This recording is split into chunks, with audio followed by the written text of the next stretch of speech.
Hello, and welcome back to this week's chapter review for One Piece. This week we have a Latin title here. This is crazy. It's titled Domi Reversi, which roughly translated means to return home, and we'll get more into that later. This week we're actually continuing Yamato's cover story, and after all of these weeks of doing nothing, she actually returns Yasui's sword this week to the Enma Shrine, completing her pilgrimage. It only took 34 chapters to get here, but we did it. And of course, we have Page 1 and Ulti tagging along. I'd like to imagine that Yamato is going to mirror Oden's journey fairly closely, but with the events of the story currently unfolding the way that they are, and the information that we have from previous chapters about what the Blackbeard pirates know and what the world government are up to, I just can't imagine that things are going to remain calm in Wano for long. But actually getting into the chapter proper, we see that some of the adult giants from across the island have actually shown up to help the kids. Now the kids are still marching. They haven't been released from Gunko's ability, even though she is now being controlled by Imu. I wonder if Imu can control Gunko's abilities, or if they're separate, like only Gunko can deactivate her abilities. But yeah, the kids are marching, Colin leading the pack, and they're all yelling out like, "Mom, Dad!" And Colin's out there in the front just bawling his eyes out. "I just saw my dad murdered in front of me, and then he fell off a cliff, and then a reindeer did something with him. I don't even know." As all the adults are trying to figure everything out, and they're trying to make a game plan to get the kids away. Gimu? Inko? I think I like Inko more. I'm just gonna call her that from now on. So yeah, Inko is up here flying around and just releases this massive burst of hockey that is probably, at this point in time, comparable to what we've seen from Shanks in terms of range and power. Because all the adults who are rushing to pick up the kids and save them, they're just completely knocked unconscious. And all the giant warrior pirates feel this, and they're okay, but they're just like, "Whoa, what is this? Like, that was a crazy energy we just felt." And Jarl and some of the other giants in the town where he's at sense it, and some of them are rendered useless as well. And we cut back to Inko, who's using a pentagram summoning circle to give themselves a pitchfork in true demon fashion, rocking the wings with a pointy tail and now the pitchfork. And as soon as Inko acquires their weapon and is ready for battle, she immediately proceeds to talk down to Killingham, talking down about his dream demons, saying, "Is this all they amount to?" And Killingham is over there breaking out in a sweat, and he breaks down how his power works, which is fantastic, and he breaks down exactly how just overpowered and just stupid his devil fruit is. The nightmares are born from the people on the island, and they come from like fissures in the ground where they spawn from. They're just spawn points basically, and they just can't be killed. Anytime that Killingham wants to create more, he just needs to will it into existence. That's it. Yeah, there's not a limit on like how many, or there's not a recharge time. He can almost do what Cracker does, where he could just keep summoning them out one by one. I don't know why he hasn't, to be honest with you. Like, this would have been game over if he was just constantly summoning them. I get why Inko is talking shit right now. And Summers doesn't escape this either. To be honest, I thought he kind of got like eviscerated last chapter, but no, he's still totally alive. Whatever Scopper did just halted the regeneration. He didn't actually kill him. And Inko tells him he needs to get everyone together. And all the Straw Hats are like, "What? He's still alive after all that? Oh my god." And Usopp is the one freaking out the most, like, "Come on, dude. They just won't die." Jinbei's more concerned about the bigger threat here, mentioning how Gunko is acting completely different from how she was earlier. Robin and Nami are wondering where Luffy, Zoro, and Sanji are. They're like, they should be here dealing with this shit, not us. What is this? And while Brooke and Nami are going on about that, Robin just decides to go full on berserk mode, and she's just trying to break her way out of the vines by force. And it's like tearing into her, like it's digging into, the thorns are digging into her hands, and she's clearly in pain.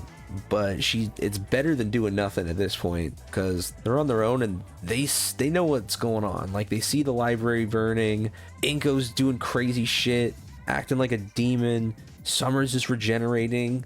Their window for action is right now or never. So we might get some Demonio action, or we might even just see Robin unlocking armament hockey right now. Usually hockey is unlocked in the midst of combat, when the pressure is on. So if this isn't the pressure that's needed to unlock hockey for some of these Straw Hats, then I don't know what is. They're just not meant to have it, I guess. But moving on, Summers is there regenerating.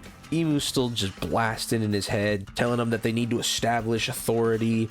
They need to have a proper ransom. We check back with Inko, who's flying at about eye level with the giants, and the giant pirates are charging right at her with Dory and Broggy right in the front. And Inko calls both of them out by name, stating, "I command thee to claim dominion of this island.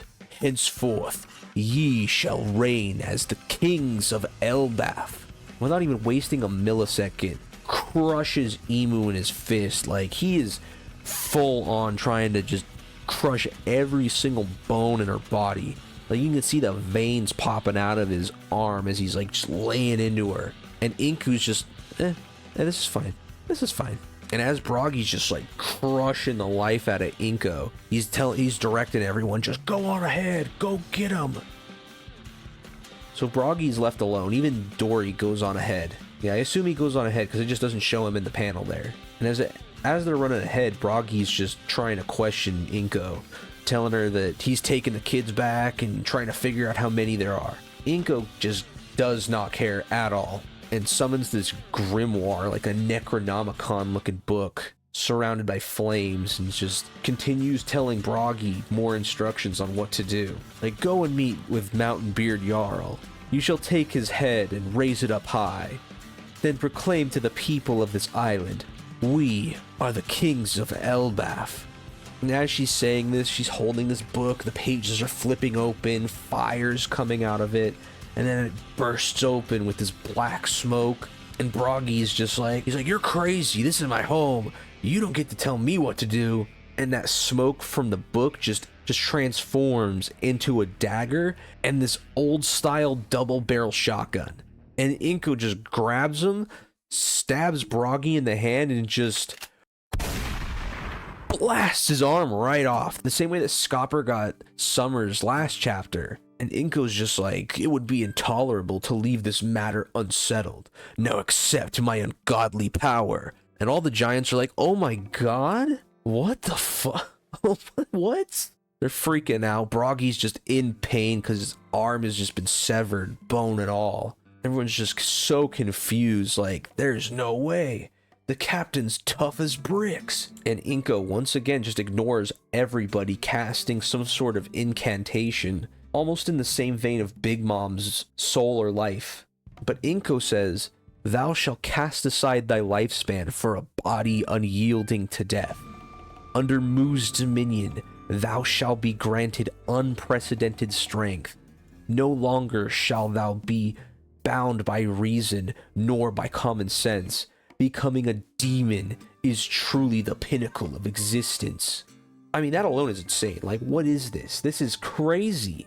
A giant summoning circle, like we've seen with the Gorosei, appears under Broggy, and Emu calls it a demonic contract. His body sinks halfway down into the earth where the circle is, and flames appear. Inko says, Domi, reversi, flipping Broggy over, exposing his feet, and then flipping him back again. This time, as he emerges, he's become a demon in the same vein as Oars, completely disfigured with fangs and horns, and has grown twice the size. And Broggy just goes berserk, smashing the giants before him, laughing his ass off as he does so.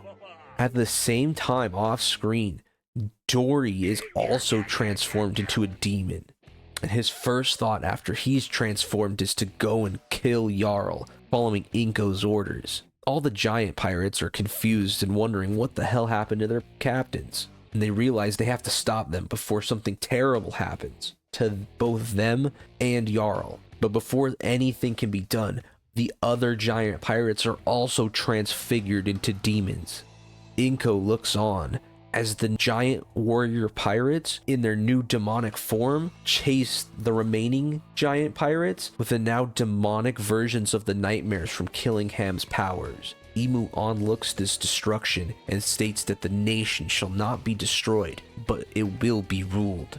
Inko's purpose here is to test the giants, to see how well they serve her for the upcoming war. The final panel in the chapter is Lord Jarl being told to run away by all the giants in the area, warning them about Dory and Bragi and their turn to demons. But Jarl, full of resolve, tells the giants that warriors do not know the meaning of the word run.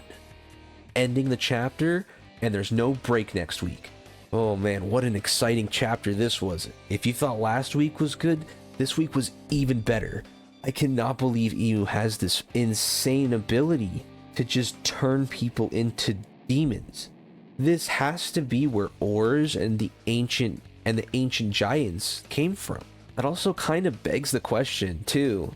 Why weren't there just more of these demons out and about in the world if Emu can just make them at will? Like any of those giants that joined the military, why were they not transfigured into these kinds of giants? Just have the Gorosei summon them, and just while their back is turned, Emu can just boom, transmogrify.